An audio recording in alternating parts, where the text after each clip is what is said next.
just finished my first live stream ever on Caitlin's channel, and it was so much fun, and I cannot wait to do more of them. Vlogception. You gotta get in on this, Lovis.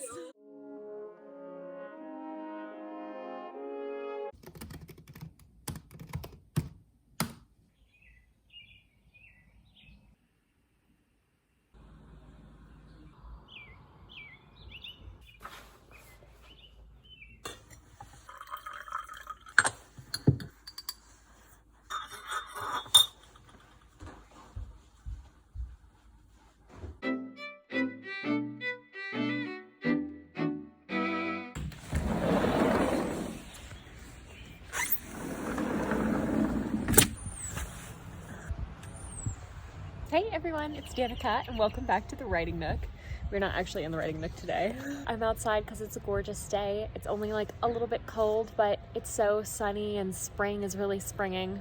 Everything's getting green and pretty outside. So I did attempt daily vlogging this week and yet again found that it wasn't really possible. And I think I'm coming to terms with the fact that having a 9-to-5 and like writing regularly and vlogging it might not be in my immediate future, but that's okay. We're working with what we got here. Today on the list, I have a live stream that I'm doing with Lovis and Caitlin Ergo. Very, very excited about that. Hopeful that I will get some good words in. But I have found that when I read before I start writing, I get a lot more inspired and I tend to get more done. So I'm gonna try that out today. I checked out a novella that I've literally been on the wait list for at the library for like, I think 10 weeks. I don't know if you can see. Oh. It's This Is How You Lose the Time War by Max Gladstone.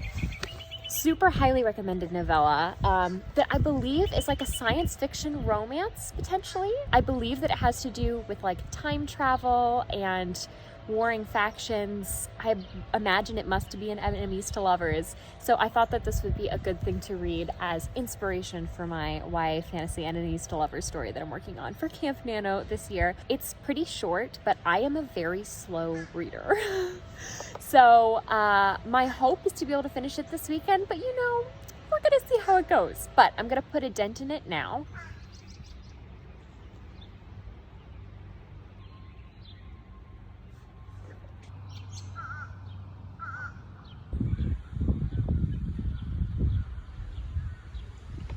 Okay, so I gained a share and I've been reading for a little bit. It's really interesting so far. This book is written in a very like kind of abstract style. Sometimes it's kind of hard to figure out exactly what's going on. And I always wonder when I read stories like this, if like the author intended for it to feel that way. Is the author in with the reader on not exactly knowing what's going on?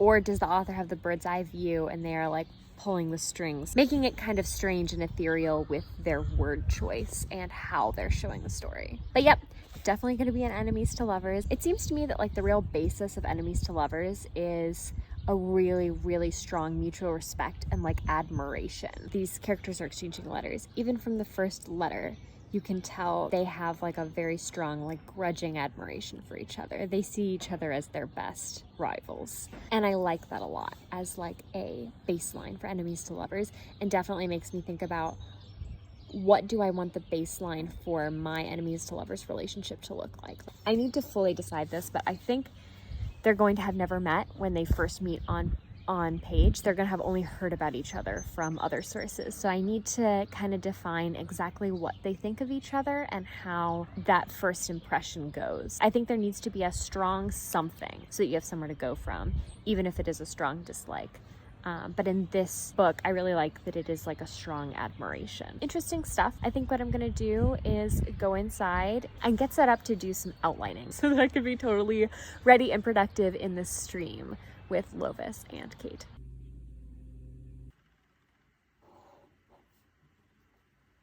Hey! Hi! Hi. It's always just holding the camera. Yeah. A says, vlogging chaos. That is chaos for real. So I just finished my live stream with Lovis and Kate. Had such a fun time. Very much enjoying the outlining process, although it definitely is kind of strange doing outlining like this for Camp NaNo in a word sprint, because it's not really about the number of words that I get. But yeah, had so much fun. Such a good bookend to the week to have done my first 2 live streams with some really amazing folks. So I'll link all the people that I live streamed with down below. And maybe in the future, I will have some live streams on my channel as soon as I get brave enough. So as far as my story, basically deciding between 3 different sort of reactions to the inciting incident. And what I decided, I spent so long agonizing over which of these 3 I'm gonna choose because it'll decide the rest of the story. I decided that I needed to go back and build up my backstory a little bit. Because what I ended up doing was I wrote my origin scene, like Story Genius recommends, of, what started my character's kind of misbelief. I now think that scene needs to change somewhat, but that's besides the point. And then I jumped forward to kind of the beginning of the novel and brainstormed the opening. And so now what I need to do is fill in the gap. But what I've discovered that in patching that gap, I also need to figure out the entire history. I don't think I need to have it completely figured out, but I want to know the bare bones of who's fighting who and the basics of why, so I can start to figure out that timeline. And I think that figuring out the answers to those questions will actually help me. That's what I'm doing right now. I'm having a lot of fun. My biggest concern is coming up with too many ideas and stretching myself too thin. Because if I make this thing too complicated, I'll get overwhelmed. I don't want to bite off more than I can chew. I think that that's what happened with Project Order. I just don't think that I can handle that yet. There will be a time in my writing career when I can handle things that are that complicated, but starting out, I'm gonna give myself a bit of a break. I think that I am going to do some of my own timed writing sprints, and let's see if I can figure out this war that's going on.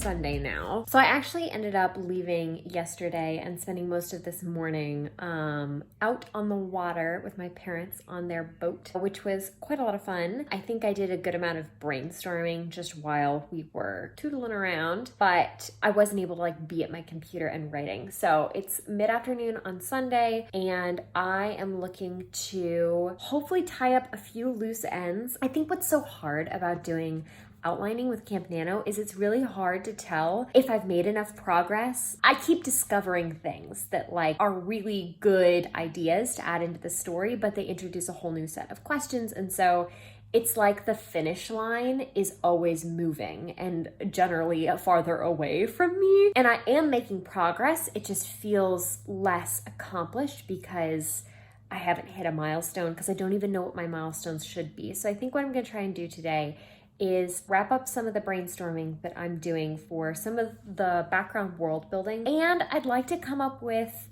what my goals are exactly for this week. Overall, things are going well. I really like the story. I'm excited to start writing it. I keep getting these little snippets of dialogue. I feel like the story is already kind of writing itself, but I don't know, knock on wood.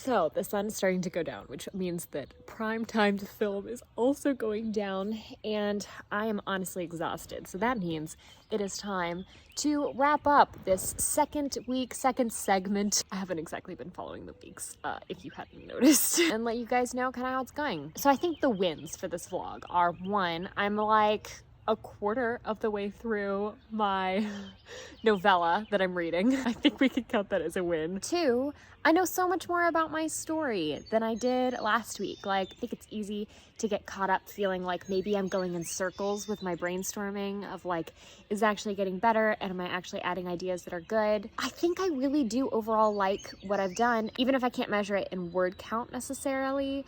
I am making a lot of progress towards the story that I want to tell, and that is so exciting. And this feels so much better than any plotting I've ever done before. Like, I already feel more confident in this story and more excited about it than I have about my previous ones, and I feel like I'm learning so much about how to craft a compelling story. I think we're gonna count that as a win for this week. As far as like how I'm doing in Camp NaNo, it's sort of hard to tell because I put my goal as 30,000. I probably have written about 15,000 of pre-writing, brainstorming, that sort of thing, but it just doesn't feel the same. It's not like I'm trying to hit a novel draft word count and the 30,000 will help me get to that. It's just I'm trying to outline a novel that I really like, and like, how do you quantify that? My goal is, has, and will continue to be to keep deepening my story till I feel confident enough in all of this pre-story work to actually start the story. I feel like I'm almost there in some ways, but there are just key parts that I want to have filled in before I start writing. Today has been hard because I am so tired. So it's been a tough brainstorming day because my brain is not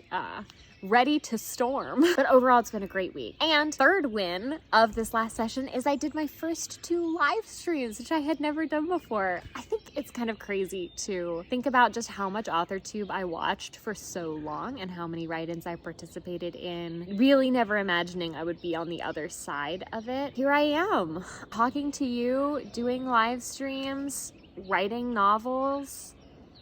I feel like in the smallest way possible, I am living my dream. Even with like none of the like classical success of it, I feel like this journey is really just that, you know, it's a journey. It is something that will evolve and change and be different throughout my life and my growth as a writer, as a person, as a creative. But I just hope that at each moment I'm able to like stop and feel excited that I am on the path that I want to be on. I think there are so many times in life where you like take a detour from where you really want to go. And when you get back on a path that feels really good, I think it's worth just celebrating that. Life is not about the destinations, it's about the journey. It sounds so cheesy, but I think it really is so true. I certainly hope this time next year I'm a much better writer than I am right now, and I can do things that I can't imagine. Maybe I can handle Project Order then, but I think I can still be proud that I am on the right path to, I think, maybe one day become the writer, the person that I want to be. So, to all you other people who are walking your own paths to wherever it is that you want to go, just take a second today, maybe, and congratulate yourself for how far you've come, because you have. Not me crying on camera. This is how you know I'm tired. Motivational speeches aside, here I am, no makeup, crying in the middle of NaNoWriMo. What could be more classic than that? But with that, I think we can wrap it up for today. Thank you all so much for watching this video, for coming along this Camp NaNo journey with me, and just my whole writing journey, for like being here on YouTube and taking time to watch me. I really appreciate it and really value you and getting to interact with you in any way that I can. I hope that you have a wonderful rest of your day. I hope your projects are all going well, or if you need a break, you're taking the break that you need. And I will see you all right back here very soon. Bye! Wherever you are in your writing journey, it is where you need to be.